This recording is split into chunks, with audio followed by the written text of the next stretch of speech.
बिस्मिल्लाहिर्रहमानिर्रहीम। लाखों करोड़ों दुरूदो सलाम मोहम्मद मुस्तफ़ा सल्लल्लाहु अलैहि वसल्लम और आले मोहम्मद पर। मैं हूं उमर दराज गोंदर।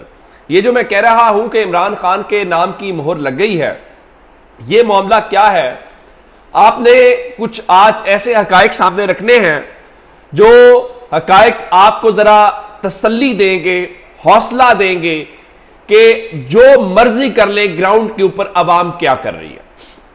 आमतौर पे जब कोई सर्वे होता है तो वो सर्वे करने वाली कंपनी जो है वो इस हवाले से बाकायदा आदादो शुमार जारी करती है। लेकिन आज हुआ क्या? आज हुआ ये कि एक कंपनी को लेके जो गैलप पाकिस्तान में सर्वे करती है, उसको लेके अंसार अब्बासी साहब ने मजमून लिखा है। अब अंसार अब्बासी साहब जो है, उनके मुतालिक मैं बहुत बार कह चुका हूं कि अंसार अब्बासी साहब कहां से बोलते हैं, अंसार अब्बासी साहब कहां से खबरें देते हैं, ये एक खुली बातें हैं। उन्होंने आज एक मजमून लिखा, उसका टाइटल क्या है? द न्यूज और जंग के अंदर लिखा, फौज की मकबूलियत 88%, सियासतदानों पर अवाम का एतमाद 39%। जिसमें उनका ख्याल है कि पाकिस्तान में अगर इदारों की बात की जाए तो इदारों की हद तक जो सबसे ज्यादा मकबूल इदारा है वो फौज है।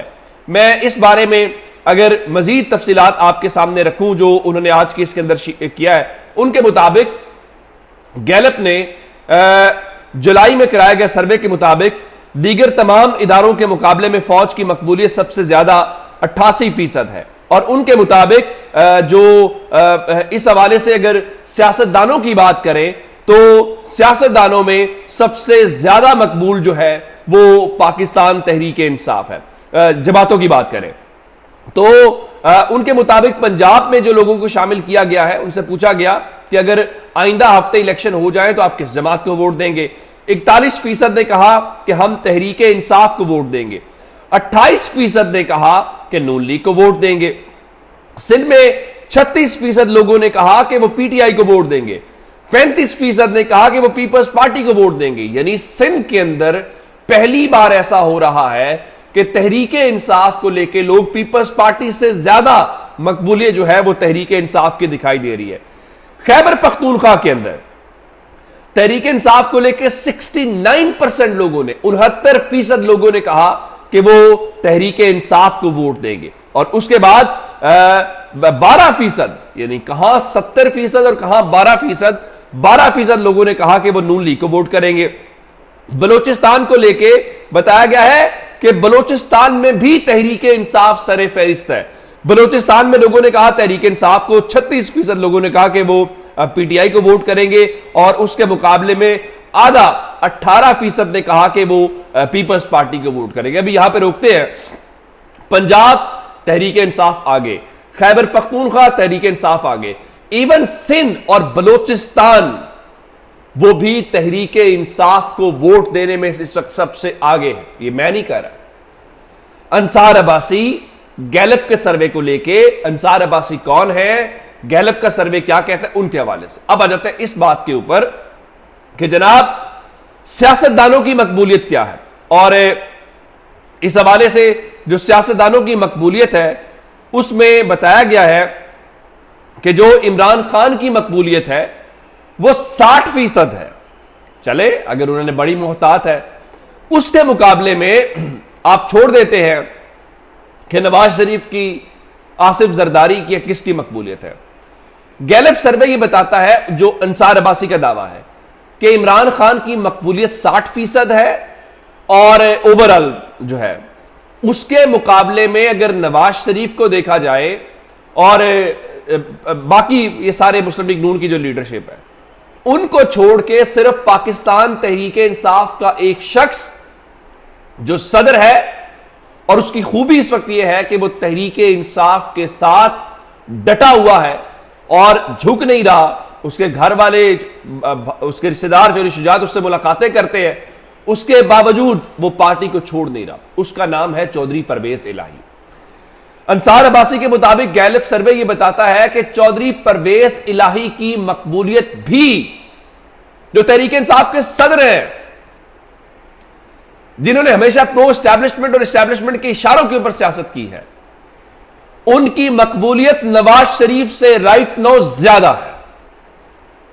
अब मुझे यह बताइए, एक शख्स जो सिर्फ और सिर्फ तहरीक इंसाफ के साथ खड़ा है, उसकी मकबूलियत का यह हाल है कि वो दूसरी जमात के सरबरा जिसको पाकिस्तान लाया जा रहा है और कहा जा रहा है कि जी वो पार्टी के सरबरा है, वापस आएंगे, अगर उनसे भी ज्यादा है तो अब आप अंदाजा लगा लीजिए कि सूरत हाल किस नहज के ऊपर पहुंच चुकी है और लोग क्या कह रहे हैं। ये आपकी या मेरी बात होती तो शायद सूरत हाल थोड़ी सी मुख्तलिफ होती, लेकिन अब चूंकि अंसार अब्बासी ये खबर लेके आए हैं, और अंसार अब्बासी कहां से खबर ला के आते हैं, कहां पे आजकल वो तर्जुमानी पे ज्यादा जोर है, वो आपके सामने है।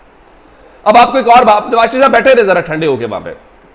अब राना सनाउल्लाह रात को बता रहे थे टीवी शो के अंदर बैठ के कि पंजाब से 65% वोट हासिल करेंगे और 100 से जायद कौमी असेंबली की निशस्तें नून लीग की होंगी। बिल्कुल ऐसा ही होगा, लेकिन ये जो अंसार अब्बासी गैलप का सर्वे लेके आए, ये तहरीक इंसाफ का सर्वे तो नहीं है, वो तो कुछ और बता रहे हैं।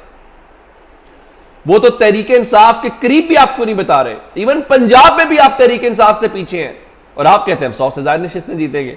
चले इस हवाले से, इसके ऊपर रात को नुसरत जावेद साहब ने अपने शो के अंदर कहा है, आपको एक बात तस्लीम करनी चाहिए, वो ये है कि तहरीक इंसाफ के नाकदीन को भी इस पार्टी से इस कदर उम्मीद नहीं थी।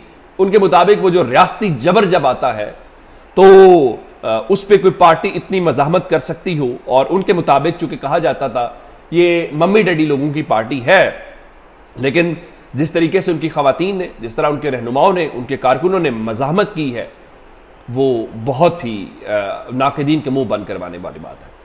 रात को खबर आई है जो तहरीक इंसाफ ने कि उन्होंने तो लफ्ज़ अगवा का इस्तेमाल किया कि फ़ारूक हबीब को गिरफ्तार कर लिया गया। खबरें हैं शायद गवादर से गिरफ्तार किया गया। तो मेरा ख्याल है कि काजी फायज ईसा साहब जो है उनको अच्छा लगेगा, उनका ताल्लुक भी बलूचिस्तान से है, और पंजाब के एक रहनुमा को अगर वहाँ से गिरफ्तार किया गया है तो बहुत आपको मुबारक हो, और उसके बाद सिकंदर सुल्तान राजा साहब को भी बहुत मुबारक हो। ये लोग गिरफ्तार होने चाहिए, पाकिस्तान के अंदर किसी को भी जो है वो बाहर नहीं होना चाहिए। दूसरा, लग रहा है कि पीटीआई के शेर अफजल मरवत भरपूर खबरों में रात उन्होंने एक ट्वीट किया और बताया शोएब शाहीन के मुतालिक, उसके लिए उन्होंने गद्दार का लफ्ज़ इस्तेमाल किया और कहा कि ये अंदर की खबरें कहीं और पहुंचाते हैं। जिसके बाद तहरीक इंसाफ ने कलामिया जारी किया और कहा कि शेर अफजल मरवत की जो ट्वीट है वो उनकी ज़ाती राय है और तमाम ही जो इमरान खान की लीगल टीम के लोग हैं वो काबिल एतमाद है। तो उसके बाद शेर अफजल मरवत ने फिर कहा कि ठीक है, अगर आपने शोएब शाहीन के दिफा का फैसला किया है तो मैं अपनी बात के ऊपर जो है अब भी कायम हूँ कि वो कहीं ना कहीं से होते हैं। उसके बाद एक और मामला हुआ और वो जावेद चौधरी के शो के अंदर बैठे हुए थे अफनानुल्लाह, सेनेटर अफनानुल्लाह मुशाहिदुल्लाह के साहबजादे और शेर अफजल मरवत। तो वहाँ पे बाकायदा इनकी लड़ाई हुई। वो वीडियो तो भी आई है, लेकिन वीडियो से मुराद ये है कि उसके विजुअल्स, कुछ तस्वीरें आ गई हैं। तो वो बताया गया है कि इन्होंने पहले उनको थप्पड़ मारा, जिसके बाद उन्होंने उनको धक्का दिया और नीचे गिराया। लेकिन मैं इस रवैये को कहता हूँ कि ठीक नहीं है। आप दलील का जवाब दलील से दें। ये गालम गलोच, ये हाथापाई, कोई आपका कितना ही बदतरीन मुखालिफ भी क्यों ना हो, उसको ना जस्टिफाई किया जा सकता है, ना उसकी हिमायत की जा सकती है। अगर किसी ने गलत बात की है तो उसको अच्छे तरीके से बात करके उसको शर्मिंदा किया जाना चाहिए, ना कि ये काम करके सारा केस ही जो है। तो आज वो जावेद चौधरी की टीम के पास वीडियो है, तस्वीरें तो जारी कर दी गई हैं, आप देखते हैं वीडियो किस वक्त आती है। अपना बहुत सा ख्याल रखिएगा। खुदा हाफिज।